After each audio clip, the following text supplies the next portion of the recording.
Thank you for tuning in today. We got a special episode for you. I'm going to be talking with one of my listeners, Ruben, who he wanted to come on my show to really share his story of bipolar disorder publicly. Now, if you're a listener and you want to hop on my show and can share your story, like many other of my listeners have done, you can reach me at Logan Noon on Instagram and Facebook, or write to me at logan@logannoon.com. Once again, thanks for tuning in. You were talking to me from Raleigh, North Carolina. Yes. Thanks again for coming on the show, Ruben. I'm really excited to talk to you. Now, when did you first hear about me? Because I think it was way before my podcast, right? Wasn't it back on YouTube? Yeah, exactly. I had just done some YouTube videos, kind of seeing about what information was out there about bipolar, if there were people kind of out there just kind of, being advocates for bipolar disorder. And also, it's kind of something that I wanted to do, is to kind of contribute. I kind of feel like I've been very fortunate in the past couple of years that I, could kind of share my story to other people, can let people kind of know like the challenges I've had, the successes I've had with it. And I kind of wanted to contribute as well. So that's kind of why I've been kind of following you, and I saw that you started doing your podcast, and I wanted to be kind of a part of that. Well, awesome. Yeah, thank you for being such a good supporter. I started those YouTube videos, 6 years, 7 years ago, something like that. It was a long time ago. So it's pretty cool that you've known about me for a long time and continue to kind of follow my work and now participate in my work. So I'm really excited to kind of hear your story, but just so the listeners kind of understand really where you're at, how long have you had bipolar disorder? I've had it for 24 years. Okay. And so you currently have disclosed your bipolar to your family and friends, but have you ever participated on a speakers bureau, or have you ever put anything like online, kind of like I have, about your experiences? No, I haven't done any of that. This is kind of my first shot at doing this, basically. Well, awesome. Yeah, I think it's fantastic, and I think it's such a good service to other people out there suffering with bipolar disorder, who maybe have family members or friends who have bipolar disorder, just because it seems like in the news we only hear the negative sides of mental illness. And at least this podcast, I want to serve as like the triumphs and like the success stories, and something that people can look to for inspiration. So once again, thank you so much. Let's kind of start diving into the details now. So you're talking to me from North Carolina, but that is not where you grew up. You grew up in Pennsylvania, correct? That's correct. And you started having mental health symptoms kind of right around when you were like a senior in high school, right? Right. It was like my second semester of my senior year. Okay, so what happened? So basically, we had this really bad winter storm in Pennsylvania. Basically, I was out of school for a whole week, and I had kind of just been kind of cabin fever all week long and gone back to school. And I remember my dad took me back to school one day, and he normally didn't drive me back to school, but he offered to take me to school. And I kind of told him to go one route to school, and he didn't really listen. He didn't listen to what I told him, and we got in all this traffic. And I was just kind of really irritated about what had happened. And I remember just kind of going to school and just kind of talking about it in my first period class. I mean, it made no sense for me to kind of burst out and talk about it, but that kind of was like the first sign of like something was going on, because I was, definitely not. I was feeling irritable and felt the need to kind of burst out for no reason at that time. And then it just continued to like escalate. You talked about in your story that you sent me how there was a particular instance on Ash Wednesday where you kind of rather embarrassed yourself, and it was just you were acting totally almost just irrational in that sense. So can you kind of tell that story? Sure. Kind of just leading up to it, with having bipolar, I definitely had a lot of nights where I didn't sleep very much. So I kind of was going off to 2-3 hours of sleep per night. And so basically what happened was we had, went to Catholic school, we went to Ash Wednesday services, and basically everybody is supposed to kind of wait in line to kind of get their ashes. And I, for some reason, just kind of get up and go to the front of the stage of the auditorium. And I was pretty much the first person in the whole school to get it. Now, that's not basically the way it's supposed to work out. Everybody's supposed to kind of take their turn. I can't tell you why I did that, like why I felt impatient, why I felt the need to kind of do that, but that just kind of just happened. And of course, you do that, and everybody sees you, of course, in the whole school doing it. Yeah. Yeah, so that, probably might have been like your first flavor, it sounds like, of maybe like a manic episode or just, kind of really acting irrationally and really out of your normal attitude and normal behavior. So let's kind of get an idea of what you were like in high school. Were you very social? Did you feel like you were depressed a lot, or did you feel like you really had a good attitude? Really, like I would say in high school, for the most part, I was pretty much a shy person. I definitely participated in some sports, participated in group activities, but definitely kind of more so quiet, reserved for the most part. But then what happened was, I kind of didn't notice really the changes until, late January 1994, like my last semester of school. That's kind of when things had kind of started changing. Me kind of feeling like didn't really understanding why I was able to, not sleep all night long, Mm. but then have all this and a burst of energy the next day to go to school and pretty much just come home for school and sleep for 2, 3 hours and kind of just do this for like 2 weeks straight. Yeah. And it's just really crazy because, I felt like when I was at school, I had a burst of energy. And also when I was at school, my personality changed too. I changed from being quiet and reserved for being loud and outgoing. Okay. So it was kind of it just completely changed the personality. So, it sounds like you're really describing the, mania sort of side of bipolar disorder. Were you also dealing with any elements of depression?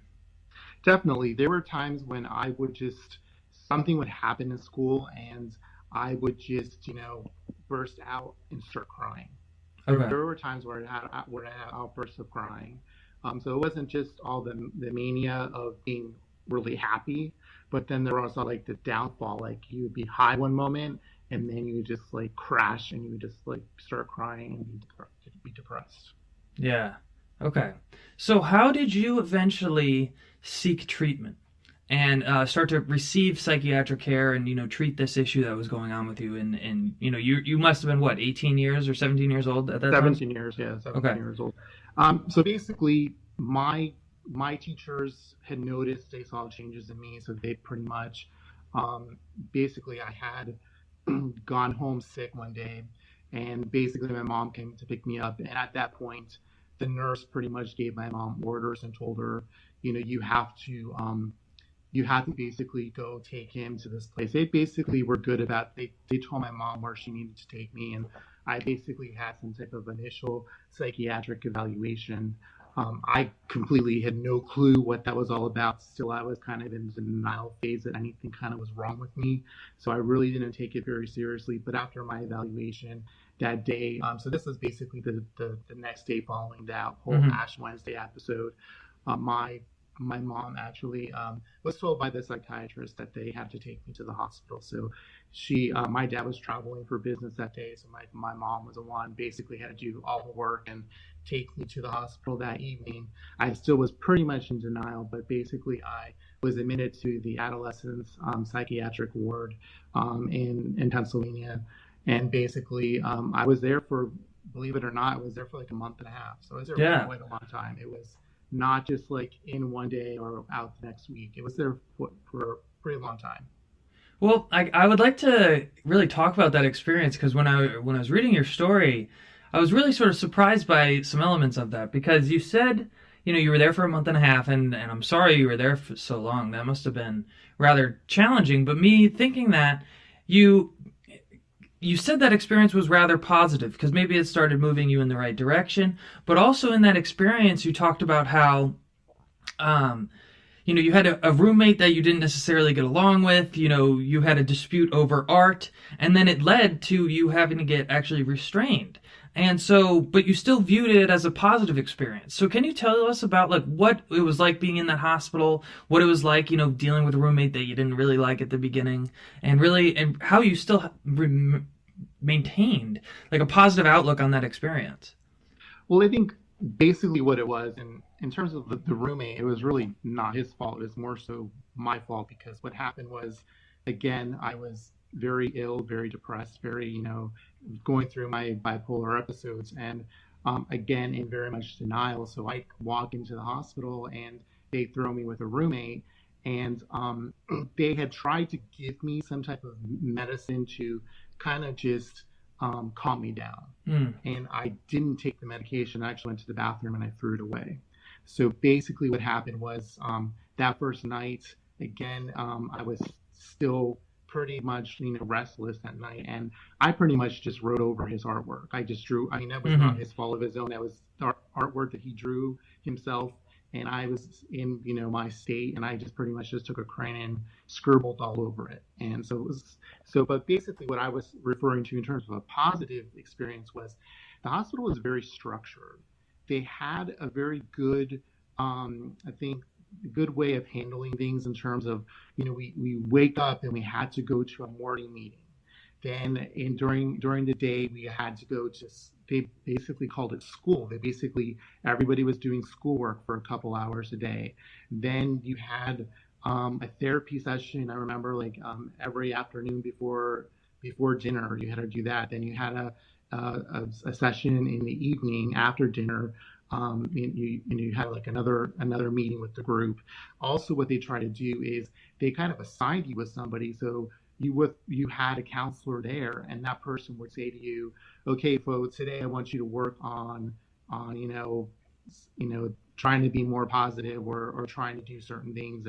And so I thought it was very structured. I thought that part of it was extremely, like, positive, because there were certain things you had to learn. You had to learn the rules, and you go to the meetings and they'd quiz you on certain things about the rules, and you had different levels and you had to achieve different levels. So I thought that was kind of very positive, that you just didn't throw you there and you didn't do anything all day long. At least there was some type of structure. And if you wanted to at the time, wanted to listen to a Walkman, you had to be on a certain level. If you got to a certain level, then your parents could bring you your music and you could listen to your music in your room. So I thought it was very, very good the way they kind of had everything kind of structured for us, Okay. at that point. Okay. But yes, the beginning of it was kind of very kind of rocky, especially, they did throw me on the restraints because they needed me to calm down. They realized that, I was kind of out of control, and that was the only way they could control me at that point. Yeah. Yeah. Well, it's really fantastic to hear that you maintain such a positive outlook on that, despite getting, restrained. We actually had on my friend Rudy Caceres, and he's really against forced psychiatric treatment, and he got restrained, and it was incredibly traumatic for him. But, I also understand that it does at times may be necessary. And, obviously for you, it didn't sound like it was as much of a negative experience because you're still able to maintain that positive outlook on your psychiatric hold. And, my psychiatric experience in the hospital was much, much shorter. I think it was only like 5 or 6 days. But I have relatively a negative attitude towards it. I mean, I think it was necessary. I'm glad I went, but man, I just hated my time there. Like, we couldn't go outside. I just would be pacing around in the hallways. I just remember being bored. It did have some structure. I mean, the one positive thing I really, really kind of think is hysterical is the first time I did yoga was in the psychiatric ward, and now I really love yoga. And so it's kind of like, well, like it was a good experience, moved me in the right direction.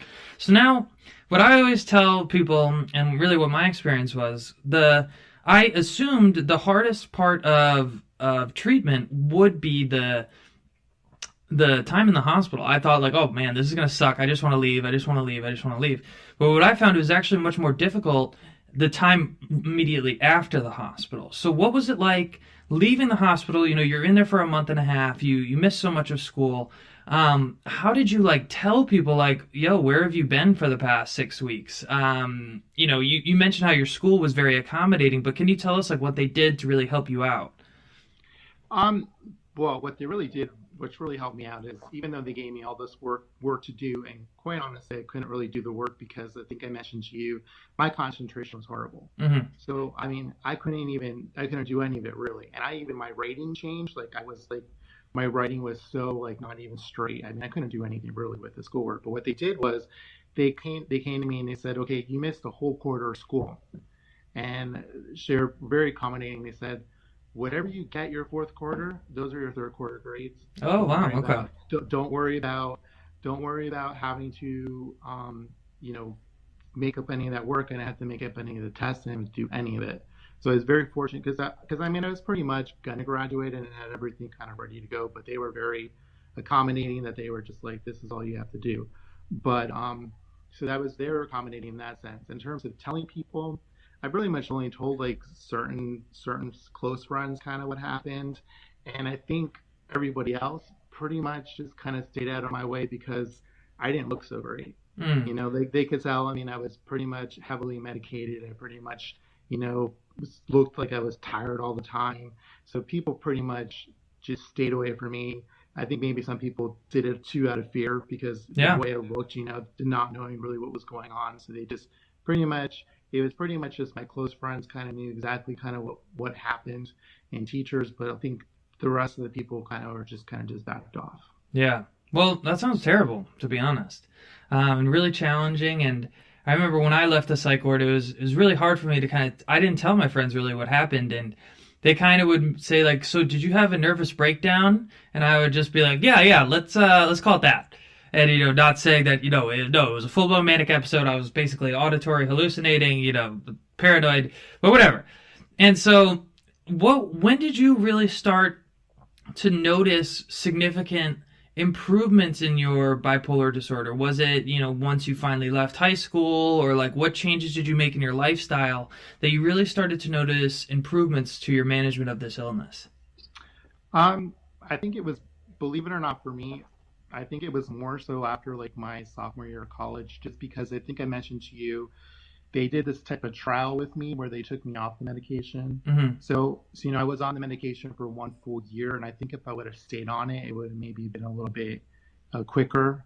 I would have recovered a little bit more quickly. But because they did this trial and it didn't work at all, I was from June to November off the medication, and then finally I had another relapse with that. I think that kind of made a difference with the discovery. But basically, I feel like I definitely started in college more so. Some changes I kind of really made was working out a little bit more, definitely running more. I kind of always felt very sluggish. I kind of felt like I gained weight from the medication, and I really felt that was the only way that was going to kind of help me was by just exercising more. Some of the tips I received too was just when I was in college, and I think this was really helpful for me, was just that they wouldn't let me. I was told I couldn't drink any type of alcohol right away. So basically, in college, when everybody else is out there drinking, be or your college, I wasn't partaking in any of that, and I think that kind of definitely helped me with my medication in Yeah. terms of managing that. And as well, they definitely made it very clear about recreational drugs as well. Don't engage, and that's also something I never did as well. Mm-hmm. Okay, so let's talk a little bit about running and just exercise in general, because I always really preach that I think that's like the best medication you can do for your mental health. It's easy.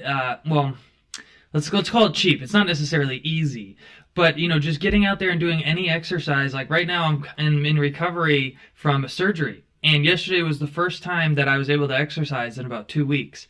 And I noticed an immediate change in my mood. My sleep was a higher quality, and just my general affect was so much better. So now, what I'm really curious about is you eventually grew to be like, you've done a few marathons, like 5 or something, right? Right. But you initially were, you said you weren't really an athlete in high school. You gained weight from maybe the medication or maybe just lifestyle choices or being depressed. So how did you really go from being, someone who wasn't really used to being healthy necessarily with their running habits to going and, doing triathlons and these marathons and all these things? Like, how did you make that leap, and how did you really get started? Well, it's kind of to back up really. I actually, when I was in elementary school and high school, actually did run. So Okay. I did run. So for me, running was kind of one of those things that I was kind of always good at. It was easier for me than other people. But by the time I was at the end of high school, when I was diagnosed with bipolar, I really was kind of over it a lot. I wasn't really as into it. like I ran because I knew that was like what I needed to do for losing weight and helping me with, kind of just with mental illness. But at the same time, it was kind of later, like my sister signed me up for a triathlon for both of us to do, and that's kind of how I got started to get back a little bit into it. And then ever since then, I kind of got back into running, and definitely kind of what you said, like running is definitely really really good, just for you as a person, for mentally. It really just takes all the stress away from you. And for me, I just think it was like another thing that kind of helped me kind of maintain a healthy lifestyle by doing that. So imagine that there's someone listening who maybe they just got out of the psych ward, they're 50 pounds overweight, they've never really been that into exercise, they hate exercise, but they hear this podcast, they hear their doctors always saying, you should exercise, you should exercise. So what words of encouragement would you give them, words of advice, just to kind of get started? Because I always talk about how, getting started is the hardest part, but once you have that momentum of consistency, it's really easy to just continue. But getting started sucks. So how would you tell that person to get started? I mean, I basically would tell them that it's important for them to kind of just take it step by step. Like, don't like feel that they have to, start working out and they have to like, set this high, like this goal for themselves that are like this basically might seem unachievable to begin with. Because I feel like for myself, when I got out of the hospital, to be honest with you, that was the really big mistake I made, because I would come home from school every day exhausted and I would sleep. Mm. And I wondered, and I always wondered to this day, I'm like, if I would have just came home and gone for a jog after school, would that have made a difference? Because I really just didn't think me coming home, being tired all day at school, and coming home and sleeping for a couple hours was necessarily the best thing for me to do. Mm-hmm. And nobody ever said anything to me, I think you should do this. They just let me sleep. But I mean, it was just, looking back at it, I always wondered if I would have started sooner, even if you just went for a walk, get out, do something. Because I think just, it helps your body if you do some type of exercise. Yeah. Yeah. Well, I always say how, like, the whole act of going to the gym, working out, you look at, when you go to the gym, you see all these people that are jacked out of their mind or super in shape, super sexy, and working out maybe for 90 minutes at a time. And it's really intimidating when you're not used to doing that. And so what I always tell people, I was like, anything is better than zero. If you can just, like you said, like get up, go even for a walk, even if it's just for 5 minutes, like it doesn't really matter. Maybe just 5 push-ups or whatever. Just starting, getting that process going, and then next day maybe it's 6 push-ups, maybe it's a 10-minute walk, and just getting going is just the best way to really do that. And so I really think that's good advice. So now I kind of want to switch the transition to really kind of why we're here today, why you chose to come out, kind of like disclosure of bipolar disorder. So what I would like to kind of hear about is kind of when you started to feel comfortable disclosing your bipolar disorder, and like, how that started, and then really like barriers that kept you from telling everyone. And then of course I'd like to kind of conclude of now why you're like, hey, screw it, like everybody can know, I don't give a crap, kind of thing. So what was that really progression like? I think for me, it was more so, for me, I think it was important for me, first of all, for me to feel healthy. First of all, I think about it. I think to feel healthy, and then once I felt healthy, I felt like I could talk a little bit more about it. I think there was some secrecy. I think in the beginning, not everybody knew about it. Only certain family knew about it. Not every, like it wasn't like the whole family Mm-hmm. knew what was going on. So I think there was a part of that was a little bit, in the beginning. I think nobody really wanted to talk about it or to go in detail, kind of really what was going on with it. But I think definitely, I would say in my late 20s, I was more confident about talking about it, especially because by then I really had it under control. Also, I had met close friends. I mean, I really didn't tell really at the beginning any of my friends really what was going on. I also, meeting new people. Obviously, that's not not the first thing I know I would disclose to them about it. But I think, Hmm. people's reactions were they were very surprised, but not surprised in a bad way. Yeah. I think surprised because everybody kind of has this stigma of what they think it means and And what now, this. when you say it, would you tell people I have a mental illness, or would you say I have bipolar disorder? I just said bipolar Okay. disorder, or is that I'm bipolar. Yeah. I basically, and I think there's, like you said, there's a negative stigma with it, and I think a lot of people don't know. I think they don't really know what it means, and I think that they think that people act a certain way their whole life because they have it, and that they can distinguish it. I mean, nobody could, meeting me could even tell that I had it. Like people were really just shocked that Hmm. to learn that I had it. Once I told them about it. Did you get a lot of? Because this happened to me. You don't seem bipolar. Did you get I that? know, but somebody told me, which I don't know if this is a compliment or not, but they were like, "You're the most sane person I ever met." Like, That's this funny you say that. People have said that to me too. They're like, "But you seem so calm." I'm like, "Yeah, because it's fucking working. Like the meds, the meditation, the exercise. Like it's doing its job." And so that's kind of funny that you've experienced that. Now, one thing I took away from your story is, your doctors and therapists didn't really explicitly uh, tell you, don't tell people with bipolar disorder, but you kind of got that connotation. And I actually had medical professionals say like it's not a good idea. It could jeopardize your career, it could jeopardize your relationships, housing status. It could just really be a bad idea. And everyone's always afraid of the stigma and this terrible stigma. And I kind of like to have the attitude of like stigma ain't shit. It's not really as bad as everyone really thinks it is. And I think that's, I'm younger than you, so I think that the disclosing over the last few years has been easier than disclosing maybe 20 years ago or whatever it might have been. But have you faced negative stigma? And if so, like, what was it like? Have you faced more or less than you really anticipated?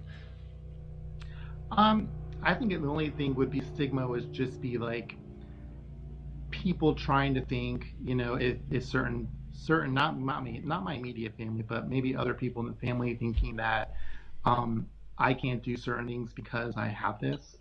And I think my dad kind of like he one time really kind of made a really good point about it because my dad he doesn't talk about it a whole lot, like he doesn't really like to talk about it, and it's not really so much because it's an issue with him, but I think what he told me one time is like he's like I want you to just to realize is like there's so many different things about you, and he's like this is just something that you have, and he's like it doesn't define you like as a person, Hmm. and I don't want you to ever like think about stuff in life and say I can't do this in life because I'm bipolar. Yeah. He's like, I don't want you to feel like you can't do things in life. He's like, because you've already shown that you can do things in life. And sometimes, people may use it as a crutch, or people may say, oh, well, I'm not going to do this because of that. But, he just wanted me to realize that I can live my life the way I want to live it. And also I can be, do whatever, do anything I really wanted to do in life. Yeah. Yeah, and I think that's a great attitude. And, I totally agree. I think some people like will say, no, I can't work full time because I have bipolar disorder. And, at the end of the day, there are some people that do have this disorder that's so severe that it is totally debilitating. But then there are other people that think because they have this disorder, they can never achieve such great things. And, I think you're a great example of that. I think I'm a great example of that, of just being like, screw it. Like, I'm going to achieve what I want to, despite where I might have challenges. So now, can you give any examples of situations when you did disclose and you got like a negative reaction from someone, kind of like that stigma? Not necessarily disclosing it in terms of friends and that. I just know that there were unfortunately some people in my extended family that actually thought it was hilarious that I was bipolar, that I Hmm. had mental illness, and weren't supportive, in that sense. And they thought it was kind of a joke, basically, to them that I was dealing with this type of thing going on in my life at the time. And so I think that's the only type of negativity that I've ever experienced with it. Yeah. Luckily, I've not experienced anything else with anything, with other friends or anything like that. I think people have been pretty supportive, but like I said, at the most of the time um, they've been shocked because they had no idea. Yeah. Yeah. And And it's not like they could put us in a focus group, but people in a focus group can say, please identify who the bipolar people are, in yeah. this room. I mean, it doesn't work that way. No, absolutely. And I really liked what you said, because what I tell people about my experiences with disclosing my illness is I have experienced some negative stigma, but the vast majority, like 98%, has been very positive, very supportive, or kind of like, oh, bipolar disorder runs in my family, or I also know a friend of mine who has bipolar disorder. And so it's been really a positive experience. And so I try to look at other aspects of our culture and make kind of analogies just to make people feel a little bit better, maybe about making that leap like you're kind of doing today, of going from I'm just going to tell my kind of immediate family and friends to now being more public online, so other people can benefit from my story. And so I've had a lot of friends, not a lot, but enough friends who have decided, or are gay, and eventually have come out that they're gay, and they've kind of told me about their disclosure experiences. And so I kind of look at it as our country is changing, and our world is changing to be much more accepting of people who choose to live a homosexual lifestyle, or bisexual, whatever. There are, of course, that certain subset of people that are extremely conservative for whatever reasons, that have their negative attitudes for people who are homosexual. And I kind of think the same thing about mental illness. Like, our country is changing. People are getting more accepting of people with mental health challenges, more welcoming and more supportive.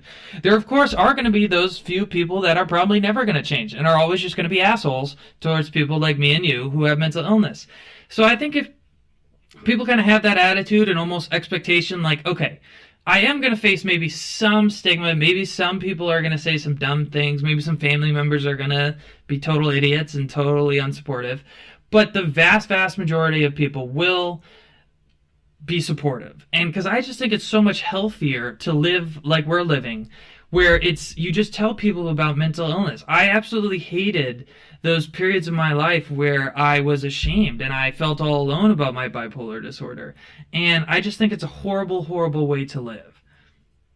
No, exactly, and that's kind of why I wanted to kind of talk to you, or was looking kind of for an outlet so I can kind of share my story, because my current psychiatrist, actually, she's totally for talking about it, and I had made a comment to her about it, about kind of looking for an avenue to discuss it, and she basically said that I'm like the poster child, because um, compared to some of her other patients that she has to deal with, but just because I see her twice a year, that's it. Like Mm-hmm. I basically see her because she writes my prescription, and I have to kind of just she just has to check in with me and see how things are going. But really, I'm at a point in my life where that whole maintenance part of it is really it's not very time consuming. Doesn't take much time right now. Obviously in the early phases, you see your doctors a lot more often, and you're Mm-hmm. trying to figure certain things out. But I'm lucky that I'm at a point in my life where things seem to be working really well, and I don't need to go see my psychiatrist very often. Yeah. Well, that's awesome. That is just fantastic. So, really, as a way to kind of conclude this episode, I tried to do this on almost every episode. Imagine someone's listening to us who maybe just also got diagnosed with bipolar disorder. And so think back to when you first got diagnosed with bipolar disorder, when you were 17 years old, whatever. What advice do you think would have been most beneficial to hear? So what advice would you want to give to that person who's freshly diagnosed, who maybe just got to the psych ward and just got out of the psych ward? What would you think really be beneficial to hear? First thing would be, don't give up. That's number one. You can't give up. It's going to be tough in the beginning, but it's going to get better, and you got to give it time. It's not going to you're not going to get better overnight. it may, everybody's body's different. Some people react very quickly to medication and can see changes right away. Other people, it might take them a couple of years. But the most important thing is don't give up, basically, I would say. And also, you do have somewhat of a control of how things will, just basic control of how things will, with the outcome of things, because basically you can, if you do the things your doctor says, if you eat healthy, live exercise, take your medication the way you're supposed to, that will definitely help you. But you're the one that has to make those decisions for yourself, that you're going to do that. And if you do those things, the chances of you having a great life, it's very high. Yeah, and I think that's fantastic advice. And you really kind of hit on a topic that I think is one of the more challenging parts of having any mental illness is, and one thing I didn't want to hear, at least at the beginning when I was first diagnosed, is solving these issues and resolving these issues, at least to a state where you are functional and can be successful. It's a slow process. When you get out of the psych ward, you're not going to find that pill right away and feel right immediately better. You're not going to go to one therapy session and your therapist is going to say this amazing thing that's going to automatically click and change your brain and it's all perfect now. No, it's a slow, long, gradual process. And I don't even know if that's necessarily going to make someone who just got out of the psych ward feel better. But I think it's going to help them set expectations. Listen, I know you feel like shit, and you're probably going to feel like shit tomorrow in the next few months. But if you keep at this and stay consistent, I guarantee you can move in the right direction. But it definitely is going to take time. Everyone in our society seems to want those quick, easy solutions. And that's one thing we see a lot when I'm in medical school right now. Everyone wants okay, give me the pill that's going to work. I want this symptom to go away. It's well, maybe if you weren't overweight, you wouldn't have, high blood pressure kind of thing. And right. So it's just, I feel like it's almost that same dynamic with mental illness. These are long, challenging illnesses, and they suck at times, but they can get better with consistency. Well, what was that, Ruben? I was going to tell you one thing was that, and also I think important thing too is just try to communicate with people. Try to communicate with your doctors. Try to communicate with your parents. A lot of times one mistake I made is I didn't say how I felt all the time. I try to hide a lot of things and try to not let my parents know how I was feeling, that I wasn't feeling great, because I have two older siblings and I kind of felt I didn't want all the attention thrown on me because of this, but they also needed my parents for other things as well. So I think let your parents know how you feel, communicate that, because in the end of the day, my parents, they didn't have any clue. Yeah. Until I finally told them, but telling them 2 years after the fact is a little bit too late. Yeah. Yeah, I think the worst way to handle any sort of mental health challenge is alone. And so I think that's fantastic advice. Well, Ruben, thank you so much for coming on the show today. I thought you did fantastic. You told your story so well. I hope you decide to participate in Movember. Are you familiar with Movember? No, I'm not. Movember, it's where you grow a mustache for all of November. And it's originally for testicular and prostate cancer, but more recently the organization has included men's mental health.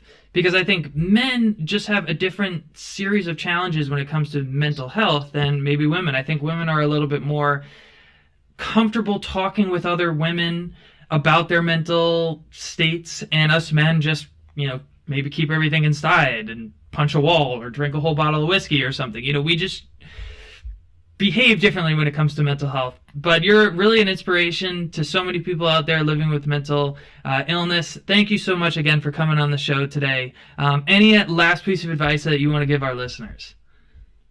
Just, stay positive, don't give up, and just communicate.